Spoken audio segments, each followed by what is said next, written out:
함께 보실 하나님 말씀은 구약성경 시편 85편입니다. 구약성경 시편 85편, 구약성경 865쪽 전후를 보시면 되겠습니다. 구약성경 시편 85편 1절부터 마지막 13절까지 함께 봉독합니다. 여호와여, 주께서 주의 땅에 은혜를 베푸사 야곱의 포로된 자들이 돌아오게 하셨으며 주의 백성의 죄악을 사하시고 그들의 모든 죄를 덮으셨나이다. 주의 모든 분노를 거두시며 주의 진노를 돌이키셨나이다. 우리 구원의 하나님이여, 우리를 돌이키시고 우리에게 향하신 주의 분노를 거두소서. 주께서 우리에게 영원히 노하시며 대대에 진노하시겠나이까? 주께서 우리를 다시 살리사 주의 백성이 주를 기뻐하도록 하지 아니하시겠나이까? 여호와여, 주의 인자심을 우리에게 보이시며 주의 구원을 우리에게 주소서. 내가 하나님 여호와께서 하실 말씀을 들으리니 무릇 그의 백성, 그의 성도들에게 화평을 말씀하실 것이라. 그들은 다시 어리석은 대로 돌아가지 말지로다. 진실로 그의 구원이 그를 경외한 자에게 가까우니 영광이 우리 땅에 머무르이다.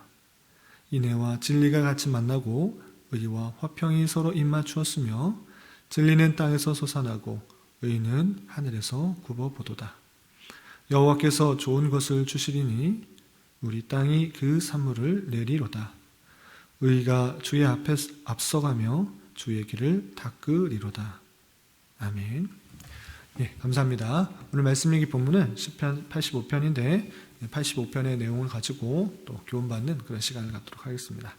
우선 시편 85편의 표제를 보면 고라 자손의 시, 인도자를 따라 부르는 노래라고 되어 있습니다. 여러 번 반복되었기 때문에 이 부분에 대해서는 설명을 생략하도록 하겠습니다. 우선 시편 85편은 1절부터 13절까지 되어 있는데 이해를 돕기 위해서 세 부분을 나누면 여러분들 갖고 계시는 말씀기 책자와 같이 1절부터 3절, 그 다음에 4절부터 7절, 8절부터 13절까지로 나눌 수 있는데 첫 번째 부분에 대해서는 어떤 것을 하고 있느냐, 어떤 것을 노래하고 있는가 라고 했을 때는 포로에서 귀환한 것에 감사하고 있습니다. 이스라엘 백성들이 죄로 말미암아 하나님의 심판을 받고 바벨론의 포로로 끌려가는데 하나님께서 예언하신 대로, 약속하신 대로 70년 만에 다시 포로에서 귀환하게 됩니다. 그것에 대한 감사의 내용이 나오고요. 또 4절부터 7절까지는 그럼에도 불구하고 포로에서 귀환한 백성들이 완전한 하나님의 통치 가운데 있는가라고 할 때는 하나님의 완전한 통치가 있음에도 불구하고 그들 가운데 죄악으로 말미암아 하나님의 심판, 하나님의 진노, 하나님의 분노가 있으므로 온전한 회복, 완전한 구원을 간구하는 내용이 나옵니다. 그리고 마지막으로 8절부터 13절까지는 하나님께서 그 기도에, 그 간구에 응답하여 주셔서 신실하게 그의 백성들을 회복하시고 또 은혜를 내려주실 것이고 좋은 것들을 허락해 주실 것이다 라는 확신에 찬 감사와 찬송이 마지막 부분에 이어지게 됩니다. 그 내용을 염두에 두시고 내용을 좀 깊이 살펴보도록 하겠습니다. 우선 1절에서 보면 여호와여, 주께서 주의 땅에 은혜를 베푸사 야곱의 포로된 자들이 돌아오게 하셨으며 라고 되어 있습니다. 하나님께서 은혜를 베푸셔서 야곱의 포로된 자들이 누굽니까? 하나님의 택하신 백성이지만 그들의 죄로 말미암아 바벨론을 포로로 끌려갔던 그 모든 자들이 되돌아오게 되었다. 하나님께서 은혜를 베풀어서 포로에서 되돌아오게 되었다라고 고백하고 있습니다. 또 2절에는 이런 표현도 있습니다. 주의 백성의 죄악을 사하시고 그들의 모든 죄를 덮으셨나이다. 주의 백성을 사하시고 죄를 덮으셨다. 이제 하나님께서 그 백성들에게 심판하신 이유가 무엇인가? 그것의 원인을 밝히고 있는데 그것은 다름 아니라 그들의 죄악 때문이다 라고 표현하고 있는 것입니다. 그러니까 이스라엘 백성들이 괜히 포로로 끌려갔다가 다시 되돌아온 것이 아니라 그들의 죄가 있었는데 그 모든 죄를 심판하시기 위하여서 바벨론의 포로로 끌려가게 하신 것이다. 그러나 은혜를 주시고 그 모든 죄를 사하여 주심으로 말미암아 그들의 포로 생활을 마치고 다시 되돌아올 수 있게 되었다. 이렇게 표현하고 있는 것입니다. 그래서 3절에서 보면 주의 모든 분노를 거두시며 주의 진노를 돌이키셨나이다 라고 표현하면서 이렇게 하나님께서 진노하셔서 그 죄로 말미암아 진노하셔서 포로로 끌려갔는데 이제 다시 은혜를 주셔서 모든 죄를 사하시고 다시 되돌아오게 되었다라고 과거에 있었던 일을 기억하며 감사하며 찬송하고 있는 것입니다. 그런데 4절 이하에서는 조금 내용이 바뀌게 됩니다. 4절 보면 우리 구원의 하나님이여 우리를 돌이키시고 우리에게 향하신 주의 분노를 거두소서라고 외치고 있습니다. 분명히 3절에서는 모든 분노를 거두시며 주의 진노를 돌이키셨다 이렇게 표현했는데 4절에서는 봐도 주의 분노를 거두소서라고 표현하고 있습니다. 이 내용을 통해서 하나님께서 그 노를 돌이키셔서 은혜를 주시고 이스라엘 백성들이 다시 이스라엘 땅으로 고국으로 돌아왔지만 돌아와서 겪고 있는 현실은 어떠한가? 여전히 그들의 죄악들로 말미암아 하나님께서 진노하고 있는 형편이라는 것들을 생각해 볼 수 있는 것입니다. 그렇기 때문에 시편 기자는 하나님께 다시 한번 간구하고 있는 것입니다.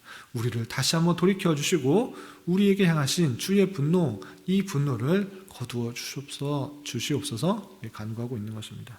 그래서 5절 이하 계속 보면 주께서 우리에게 영원히 노하시며 대대에 진노하시겠나이까 주께서 우리를 다시 살리사 주의 백성이 주를 기뻐하도록 하지 아니하시겠나이까 라고 하면서 하나님께서 영원토록 진노하시겠습니까? 그렇지 않으시지 않습니까? 또 주의 백성이 기뻐하도록 해 주시지 않겠습니까? 하시는 것이 하나님의 뜻이지 않습니까? 라고 간구하면서 이 지금 현실에서 겪고 있는 진노와 같은 형편, 어려운 형편을 더욱더 탄식하며 간구하고 있습니다. 7절에서 보면 여호와여 주의 인자하심을 우리에게 보이시며 주의 구원을 우리에게 주소서라고 하면서 하나님의 인자하심, 하나님의 구원하심 우리에게 다시 달라고 다시 한번 간구하고 있는 시편 기자의 모습을 볼 수 있습니다. 과거에 이루었던 모습들을 기억하며 현재의 어려움 속에서 하나님의 인자와 자비, 구원을 베풀어 달라고 간구하고 있는 시편 기자의 모습입니다. 그리고 8절 이하 마지막 13절까지는 그런 간구에 하나님께서 신실하게 응답하여 주시고 또 역사해 주셔서 그의 백성을 좋은 곳으로 이끌어 가실 것이다 라는 찬양으로 이어지게 됩니다. 8절 보면 내가 하나님 여호와께서 하실 말씀을 들으리니 앞에 써서 하나님께 인자와 자비를 구원을 간구하였는데 그것에 대한 응답을 내가 듣겠다. 하나님 말씀이 이럴 것이다 라고 고백하고 있는 것입니다. 여호와께서 하실 말씀을 들으리니 무릇 그의 백성 그의 성도들에게 화평을 말씀하실 것이다. 그의 백성들에게 화평을 말해 주실 것이다 라고 확신하고 있는 것입니다.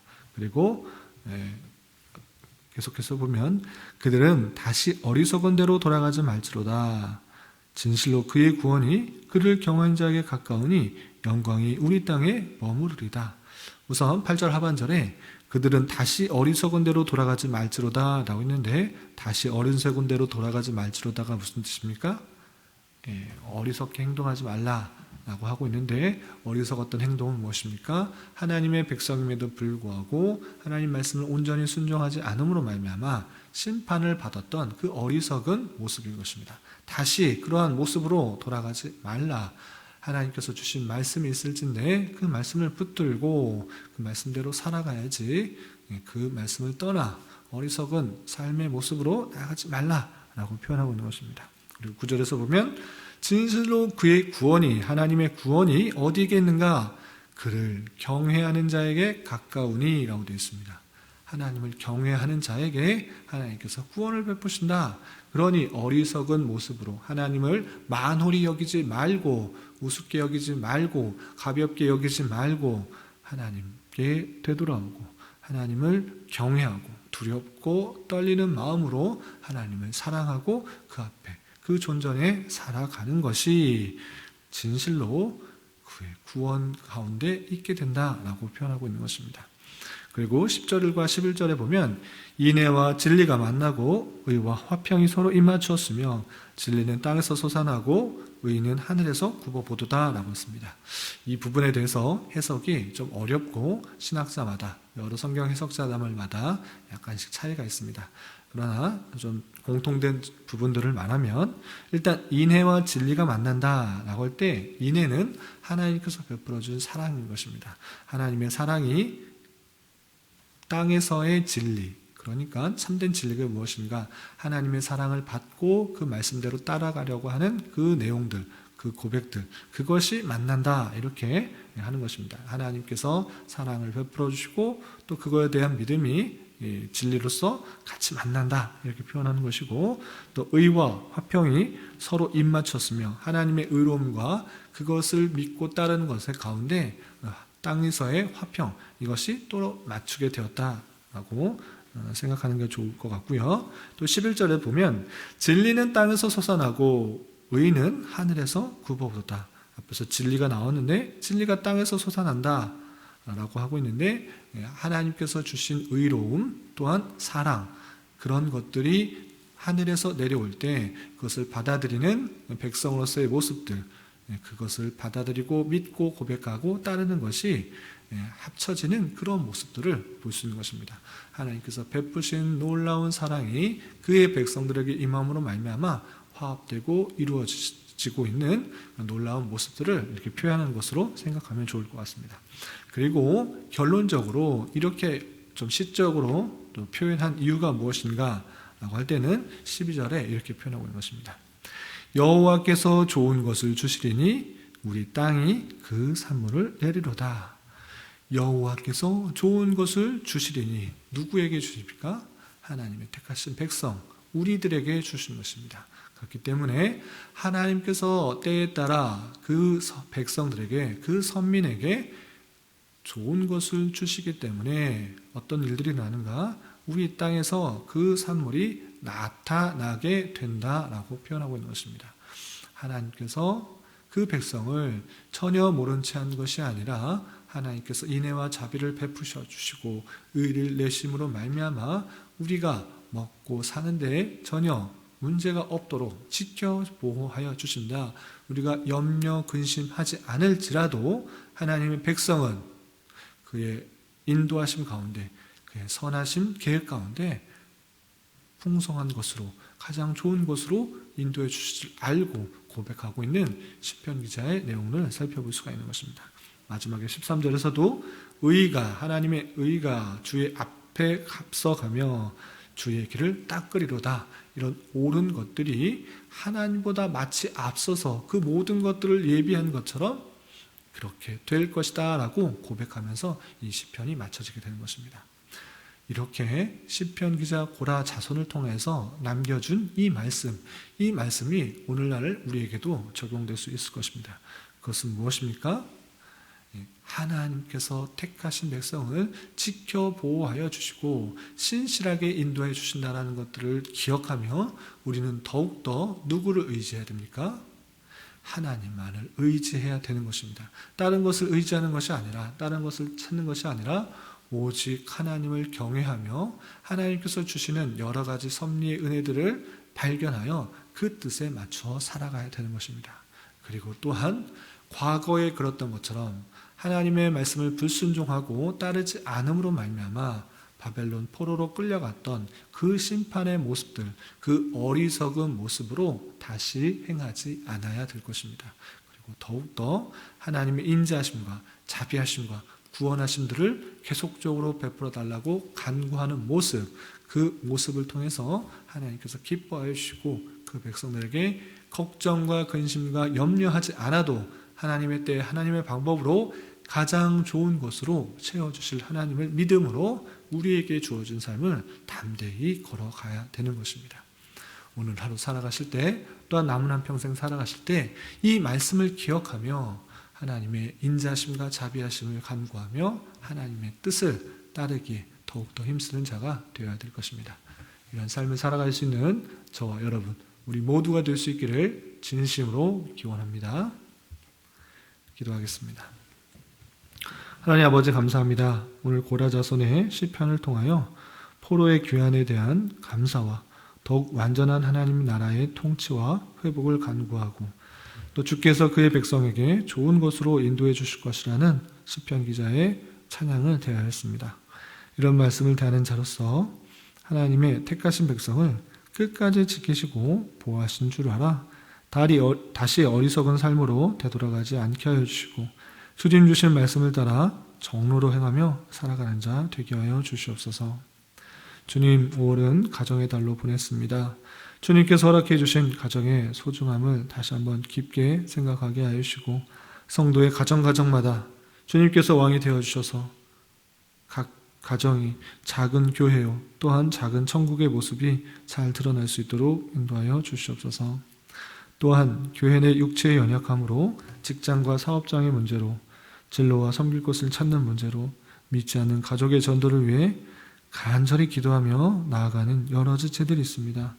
주님께서 그 기도에 신실하게 응답하여 주시고 역사하여 주셔서 하나님의 선하심과 인자심을 깊이 경험하는 기회가 되게 하여 주시옵소서. 주님, 특별히 저희 교회에 은혜를 베풀어 주셔서 여러 공간을 확장하여 사용할 수 있도록 하여 주시니 감사드립니다. 주님, 저희들과 계속적으로 은혜를 베풀어 주시고 저희들이 이 공간을 잘 활용하고 또 잘 꾸며서 주님께 예배하고 성도 간에 교제하며 하나님 말씀을 전파하는 교회당의 모습으로 더욱더 또한 교회의 모습으로 나아가는 데 부족함이 없도록 인도하여 주시옵소서. 주님, 오늘은 주일을 준비하는 한 날입니다. 주일 예배와 또한 오후에 야외 행사를 통하여서 모든 성도들이 말씀과 교제를 통하여 하나님의 사랑을 잘 깨닫고 나누는 은혜의 시간이 되게 하여 주시옵소서. 이 시간 각자 간절히 기도하는 기도 제목 주님께서 들으시고 가장 선한 것들로 응답하여 주시옵소서. 예수님의 이름으로 기도 올리옵나이다. 아멘.